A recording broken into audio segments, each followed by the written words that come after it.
ఓం ధన్వంతరాయ నమః. నేను డాక్టర్ చెల్మెల శ్రీనివాసరావు, సంస్కృతి కేరళ ఆయుర్వేద క్లినిక్స్, కూకట్పల్లి నుంచి మాట్లాడుతున్నాను.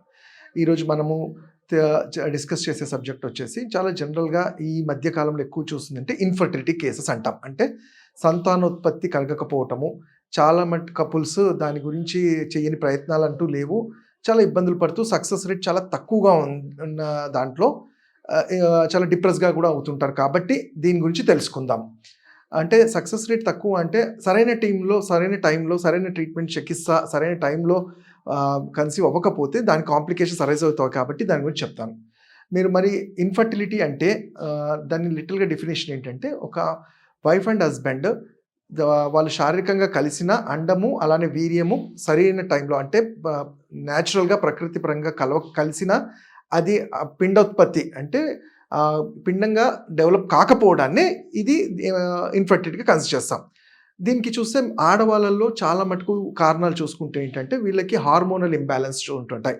అంటే మీరు చూస్తే థైరాయిడ్ వల్ల కానివ్వండి, ఈస్ట్రోజన్ ప్రొజెస్ట్రాన్ ఇంబ్యాలెన్స్ అవ్వటం వల్ల కానీ, ఆర్ కొన్నిసార్లు అధిక బరువు ఉండి ఈ యూట్రస్ మీద కూడా బల్కీ యూట్రస్ అంటాము, వాటి వల్ల సిస్ట్లు కానివ్వండి, ఫైబ్రాయిడ్స్ కానివ్వండి, యూట్రస్ ఫైబ్రాయిడ్స్ కానీ ఈ కారణాలు కూడా చూస్తుంటాము. అలా కొన్నిసార్లు ఏమీ లేకుండా కూడా పీరియడ్స్ ఇర్రెగ్యులర్ అవ్వటము, అంటే హీమోగ్లోబిన్ తగ్గి పీరియడ్స్ ఇర్రెగ్యులర్ అవ్వటము అమెనోరియా అంటాం. ఇలాంటి ఇతరత్ర కారణాల వల్ల కూడా ప్రైమరీ ఇన్ఫర్టిలిటీ అనేది చూస్తూ ఉంటాం. అలానే మగవాళ్ళలో చూసుకుంటే ఇక్కడ మగవాళ్ళలో ఇన్ఫర్టిలిటీతో పాటు చాలా మటుకు మా క్లినిక్స్లో మమ్మల్ని అడిగేది ఏంటంటే ఈ సెక్షువల్ ఫంక్షన్స్ గురించి కూడా అడుగుతుంటారు. అయితే ఇక్కడ మనము మేల్ ఇన్ఫర్టిలిటీ గురించి మాట్లాడుకుంటే మగవాళ్ళల్లో వీర్యకణాలు తగ్గిపోవటము, అంటే వాటివి మొటిలిటీ తగ్గడం, వీర్యకణాలు ఉన్నా అవి యాక్టివ్గా లేకపోవటము, ఉన్న కొన్నిసార్లు అవి ఇన్ఫెక్టెడ్గా ఉండటం, పస్సెల్స్ ఉండటము, ఇవన్నీ కాకుండా వీర్యకణాలు ఇవన్నీ బాగా ఉన్నా ఆ వెళ్ళే దారి, ఆ ట్యూబ్స్ ఏవైతే ఉంటాయో దాన్ని వెరికోసిల్ అంటాం. అంటే ఆ ట్యూబ్స్లో ముడతల్లాగా పడి క్లాట్స్ పడడం వల్ల వెరికోసిల్ అంటాం. అంటే ఈ కండిషన్స్లో మీరు చూస్తారు వీర్యకణాలు టెస్టులు చేసినప్పుడు అన్నీ బాగానే ఉన్నాయి డాక్టర్ గారు అన్నీ అంటారు, బట్ అయినా కానీ ఫర్టైల్ అవ్వదు, కన్సీవ్ అవ్వకపోవడానికి. అప్పుడు మనం ఈ ఏవైతే టెస్టిక్యులర్ స్కానింగ్ అని టెస్ట్ ద్వారా చూసుకోగలిగితే అక్కడి నుంచి చెప్పాను కదా ఆ వెళ్ళే ట్యూబ్స్లో బ్లాక్స్ లాగా ఉంటాయి, నాట్స్ పడతాయి. అంటే మనము తాడుని నాట్ లాగా వేసినట్టు పడినప్పుడు ఈ స్పర్మ్స్ అనేవి ఫ్రీగా ఫ్లో అయ్యి అవి ఓవ్ని హిట్ చేయవు. కాబట్టి అలాంటి కండిషన్స్లో కూడా ఈ మేల్ ఇన్ఫర్టిలిటీ అనేది చూస్తూ ఉంటాం. అయితే దీనికి కారణాలు మగవాళ్ళలో చూసుకుంటే అంటే స్మోకింగ్, అధిక బరువు, అలానే ఇతరత్ర ఏమన్నా మెడిసిన్స్, హార్మోనల్ మెడిసిన్స్ తీసుకోవటము, ఆల్కహాల్ కానివ్వండి, బాగా స్ట్రెస్ఫుల్ కండిషన్స్ ఉండటము, ఇవన్నీ కూడా వీళ్ళ మగవాళ్ళలో కూడా కారణంగా చూసుకుంటాం.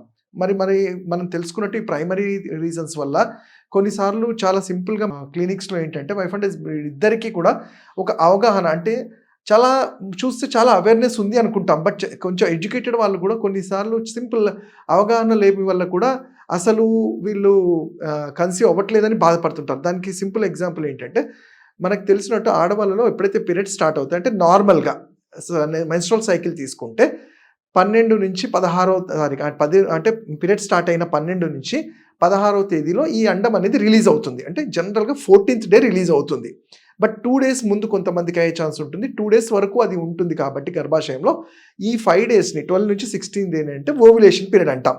ఈ టైంలోనే వైఫ్ అండ్ హస్బెండ్ కలవటం వల్ల వీర్యకణం హిట్ అవ్వగలిగితేనే అది ప్రెగ్నెన్సీగా టర్న్ అవుతుంది. ఈ డేస్ కాకుండా మిగతా ఎప్పుడు ఈ కలిసినా కానీ అది ప్రెగ్నెన్సీగా కలిసి అయ్యే ఛాన్సెస్ ఉండవు. సో ఈ ఒక చిన్నది కూడా వాళ్ళు మిస్ అయ్యి చూస్తుంటాము. అంటే డాక్టర్ గారు ఆ టైంలోనే మేము ఊరికి వెళ్ళాము, రిలేటివ్స్ ఉన్నారు, ఆర్ మాకు వర్క్ ఉంది అనేది జనరల్గా చూస్తుంటాం. అంటే ఇప్పుడున్న జనరేషన్లో మనం చూస్తే లేట్ మ్యారేజెస్ చేసుకుంటుంటారు. అంటే వీళ్ళల్లో ఉండాల్సిన ఫీమేల్స్లో ఉండే 400 లైఫ్ టైంలో ఉండే 400 eggs కూడా డ్రాస్టికలీ తగ్గిపోయి ష్రింక్ అవ్వటం ఒక కారణము. అందులో వీళ్ళు ఇంకా కన్సీవ్ అవ్వడానికి కొంచెం టైం తీసుకోవటం వల్ల అవి ఉండాల్సిన క్వాలిటీ ప్రమాణం వాటి తగ్గిపోవటం జరుగుతుంది. అలానే మేల్స్లో కూడా 60 million అనేది చాలా తగ్గుతూ వస్తుంది. చూస్తుంటే చాలా మందిలో ఒక 30%లో అంత ఉండట్లేదు. ఉన్న వాటిలో 45లోనే మనం చేసే యాక్టివిటీస్ వల్ల అవి సరిగ్గా ఉంటే మనము కన్సీవ్ చేసే ఛాన్స్ ఉంటుంది. అయితే ఇంతకుముందు నేను చెప్పినట్టు ఈ 12 to 16 డే కలవకుండా మిగతా డేస్లో ఎప్పుడు కలిసినా అంత యూజ్ ఉండదు. కాబట్టి వీళ్ళకి కౌన్సిలింగ్ అనేది చాలా ఇంపార్టెంట్. అలానే మేల్స్లో కూడా మేము ఏం చేస్తాం, మ్యారేజ్కి ముందు మనకి అందరూ ఇది మనం తప్పకుండా ఫాలో చేయాలంటే మనం ఎలా వాళ్ళ గుణగణాలను చూసుకుంటామో అలానే ఫర్టైల్ పీరియడ్ అంటే ఫర్టైల్గా కూడా use both male and female ఇద్దరికి మనం చెక్ చేసుకునేది సింపుల్‌గా ఆడవాళ్ళలో అయితే ఒక స్కాన్ తీసి వాళ్ళ హార్మోన్స్ ఎలా ఉన్నాయి, యూట్రస్ కండిషన్ ఏంటి చూస్తాము. అలానే మగవాళ్ళలో కూడా మ్యారేజ్‌కి ముందు వాళ్ళ టెస్టోస్టిరోన్, ఆండ్రోజెన్ ఎలా ఉన్నాయి అనేది ఒక ప్రాపర్‌గా చెక్ చేసుకోగలిగితే అవి 2 బాగుంటే తర్వాత లైఫ్‌లో తర్వాత వాళ్ళ లైఫ్ టైమ్‌లో ఎటువంటి కన్సీవ్‌కి ప్రాబ్లమ్ లేకుండా ఉంటుంది. సరే మరి వీటికి ట్రీట్మెంట్ ఏంటి అంటే ఆ డయాగ్నోసిస్ అంటే దాన్ని గుర్తించి తగిన ఔషధాలు ఆయుర్వేదంలో చాలా మంచి ఔషధాలు చెప్పాయి. ఆడవాళ్ళలో అయితే ఫలసర్పిస్ అని, ఉత్తరవస్తి అని పంచకర్మలో మేము ఆయిల్స్‌ని వేసి గర్భాశయాన్ని స్టిమ్యులేట్ చేసి అక్కడ ఉన్న ఇన్ఫెక్షన్స్ తగ్గించి సిస్ట్ కానియండి, ఫైబ్రాయిడ్స్‌ని కానీ కంట్రోల్ చేసి, అలానే వాళ్ళ డైట్ వల్ల ఒబేసిటీ వీటిని కంట్రోల్ చేయగలిగితే పీరియడ్స్ రెగ్యులర్ అవుతుంది. అండం కూడా మంచిగా రిలీజ్ అవుతుంది. అలానే మగవాళ్ళలో ఈ వీర్య కణాలు తగ్గిపోవటానికి కారణం తెలుసుకొని ఆయుర్వేదంలో చెప్పబడిన మంచి ఔషధాలు లైక్ అశ్వగంధ కానియండి, కపికచు ఇలాంటివి అలానే వాళ్ళకి ఆహ్, వాజీకరణ చికిత్సలు చేయగలిగితే అతి తక్కువ టైంలో చాలా మంచి రిజల్ట్స్ చూసి ఎటువంటి ఇబ్బందులు లేకుండా ఉంటుంది. సైకలాజికల్‌గా కూడా వీళ్ళకి కౌన్సెలింగ్ అనేది చాలా అవసరం ఉంటుంది. వీటి గురించి ఇంకా మీరు తెలుసుకొని ట్రీట్మెంట్స్ కంటే నన్ను పర్సనల్‌గా కానీ నా క్లినిక్స్‌లో కానీ కలవచ్చు. నా నంబర్ 7658909501. Thank you.